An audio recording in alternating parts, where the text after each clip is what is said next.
हरे हरे।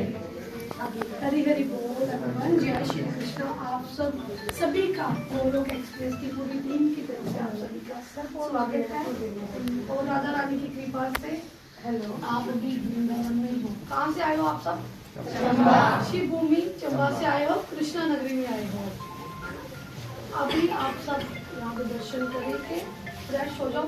उसके बाद अभी आपको टाइम देंगे तो आप सबने जितना जल्दी हो सकेगा बेटा उतनी जल्दी करना।